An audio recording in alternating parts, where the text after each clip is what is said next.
ছোট বোনের বিয়ের সময় সবার কেন্দ্রবিন্দু আমি ছিলাম। বিয়েটা আমার ছোট বোনের। তাহলে আমি কেন কেন্দ্রবিন্দু? কারণটা খুব সহজ। কারণ আমি তখনও বিয়ে করিনি। ছোট বোনের বয়স সবেমাত্র 21 বছর, আর আমার 26 বছর। এমন না যে আমি দেখতে খারাপ, কিংবা আমাকে বিয়ে করার জন্য কোনো ছেলে পাওয়া যায়নি। আমার এই 26 বছরের জীবনে প্রায় অর্ধশতাধিক বিয়ে ভেঙেছি আমি। এসবের দরুন আমার পরিবার থেকে শুরু করে আত্মীয় স্বজন, বন্ধু বান্ধব সবাই ক্ষিপ্ত হয়ে পড়ে আমার উপর। সবার প্রশ্ন একটাই, আমার বিয়ের প্রতি এত অনীহা কেন?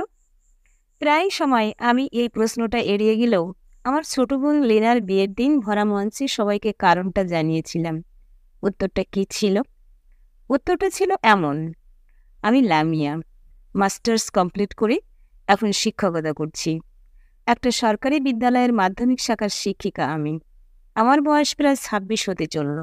সবার প্রশ্ন, আমি কেন বিয়ে করছি না? আমার বিয়ের প্রতি এত অনীহা কেন? আজ সেই প্রশ্নেরই উত্তর দিব সবাইকে। আজ থেকে প্রায় 9 বছর আগের ঘটনা। সবেমাত্র ইন্টারমিডিয়েট পরীক্ষা দিয়েছি। পরীক্ষার সময় আমার পাশে একজন ছেলে বসেছিল। তার সাথে টুকটাক কথা বলতাম প্রশ্ন সংক্রান্ত বিষয়গুলো নিয়ে। পরীক্ষার সময়ই আমাদের অল্প স্বল্প কথা হতো। এমন না যে গলায় গলায় ভাব, তবে বন্ধুসুলভ আচরণ করতাম দুজনেই। শেষ পরীক্ষার দিন আমরা ফোন নাম্বার আদান প্রদান করি। ছেলেটার নাম ছিল শাহরিয়ার। আমাদের কলেজের থেকে কিছুটা দূরে আরেকটা কলেজ ছিল, সেখানকারই ছাত্র সে। পরীক্ষা শেষ হওয়ার পর আমাদের প্রায় প্রতিদিনই 5-10 মিনিট ফোনে কথা হতো। বেশ কিছুদিন পর আমরা দুজন একে অপরের ফেসবুক লিস্টে যুক্ত হই। সময় গড়াতে থাকে, আমাদেরও কথা বাড়তে থাকে। এর মধ্যে এইচএসসি রেজাল্ট বের হলো। আমি জিপিএ পাস পেলেও শাহরিয়ার একটুর জন্য সেটা মিস করেন। ওর জিপিএ ছিল 4.89। এমন রেজাল্টে শাহরিয়ার আশা হতে হয়।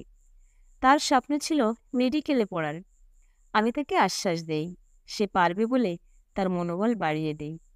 আমার কথাগুলো নাকি ওকে খুব উৎসাহিত করত। আমি আর শাহরিয়ার একই কোচিংয়ে ভর্তি হলাম। দুজনেই মেডিকেল এক্সামের জন্য পুরো দমে তৈরি হতে লাগলাম। ভালোই যাচ্ছিল দিনকাল। মেডিকেল এক্সামের সময় শাহরিয়ার খুবই কনফিডেন্ট ছিল। ওর আশা ছিল এবার মেডিকেলে চান্স পাবেই। আমিও ওর এমন কথায় খুশি হয়েছিলাম। কিন্তু শেষে গিয়ে আবারও আশা হতে হয় শাহরিয়ার। কারণ আমার যে মেডিকেলে চান্স হয় সেখানেই ওয়েটিংয়ে ছিল সে। তার এমন বিধ্বস্ত মুখখানা মেনে নিতে পারছিলাম না আমি। তাই নিজের স্বপ্ন বিসর্জন দিয়ে আমি সরে আসি। ওয়েটিংয়ে থাকাকালীন সময়ে আমি সরে আসায় সেখানেই চান্স পায় শাহরিয়ার। প্রথমে এই কথাটা না জানলেও পরবর্তীতে সে এমন কিছু শুনে আমার উপর রেগে যায়। তার প্রশ্ন ছিল, কেন আমি এমন করলাম? তখন আমার সোজাসাপটা উত্তর ছিল, ভালোবাসি তাই। আমার এহেন কথা শুনে সেদিন শাহরিয়ার আর কোনো কথা না বলেই অফলাইনে চলে যায়। আমিও তেমন মাথা ঘামাইনি, কারণ আমি তাকে ভালোবাসি। সে তো আমাকে ভালোবাসে না, তাই তার থেকে কোনো রকম এক্সপেকটেশনও ছিল না আমার। কিন্তু পরদিন সকালে সে আমাকে দেখা করতে বলে। আমিও তার কথা মতো নির্দিষ্ট জায়গায় গিয়ে তার জন্য অপেক্ষা করতে থাকি। সেদিন সে আর সবার মতো ফুল বা চুড়ি নিয়ে আসেনি। সে আমার জন্য একটা বোরখা আর হিজাব এনেছিল। শপিং ব্যাগটা পাশে রেখে বলেছিল, এখন থেকে বোরখা আর হিজাব পরে বাইরে বের হবে। আমি চাই না আমার বউকে আর কেউ দেখুক। আমি আমার জোড়া ভুরু কুঁচকে বলেছিলাম, কে বউ? কার বউ? কখনই বা হলাম? আমার কথা শুনে সে মুচকি হেসেছিল। তুমি বউ? আমার বউ এখনো হওনি, তবে আল্লাহ চাইলে খুব শীঘ্রই হবে। আমি কোনো প্রেমের সম্পর্কে জড়াতে চাই না, তাই বিয়ে করে আমার মনের অন্দরমহলে রানী করে রাখতে চাই তোমাকে। হবে কি আমার মনে জানি? আমি কিছুক্ষণ নীরবতা পালন করে বলেছিলাম, কতদিন অপেক্ষা করতে হবে আমাকে রাজামশাইকে নিজের করে পাওয়ার জন্য? বেশি না, মাত্র 2 বছর। 2 বছরে 730 দিন থাকে। এটা মোটেও কম সময় না। আর সেই সময়টা যদি হয় প্রিয় মানুষকে নিজের করে পাওয়ার জন্য অপেক্ষা করা, তাহলে এই 730 দিন 1 যুগের সমান। কিন্তু আমি পারবো অপেক্ষা করতে। কথা দিলাম, শুধু তোমার অপেক্ষাতেই থাকবো। সেই অপেক্ষা যদি 2 বছরের জায়গায় 2 যুগ হয়, তাতেও রাজি আমি। কাঙ্ক্ষিত উত্তর পেয়ে জনাব সেদিন খুব খুশি হয়েছিল। সেটা তার অমায়িক হাসি দেখেই বুঝেছিলাম। কিন্তু আমার একটা শর্ত আছে। কি শর্ত? কথা দিতে হবে আমাকে ছাড়া আর কারোর কথা কখনো ভাবতে পারবে না। আপাতত আমাকে নিয়েও ভাবার কোনো দরকার নেই। আমরা দুজনেই পড়াশোনায় মনোযোগ দেব এখন। আগামী 2 বছর পরে না হয় এই জায়গায় দেখা হবে আমাদের। আমার এমন শর্ত শুনে সে উত্তর দিয়েছিল, এই শর্তে আমি রাজি। কথা দিচ্ছি আগামী 2 বছর পরই তোমার সামনে দাঁড়াবো। তোমাকে নিজের করে পাওয়ার জন্য এমন হাজারো শর্ত মানতে আমি রাজি আছি। সেদিন আমরা দুজনেই চলে এসেছিলাম। খুব মনে পড়তো তাকে, কিন্তু নিজেকে সামলিয়ে নিতাম। তার প্রতি অগাধ বিশ্বাস ছিল আমার। বিশ্বাস ছিল যে সে আমারই হবে।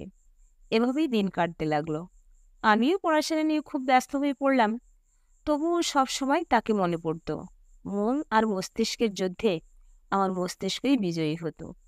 মনের ইচ্ছাগুলো দমিয়ে রেখেছিলাম, কারণ সে তো কথা দিয়েছে আমাকে সে শুধু আমারই হবে।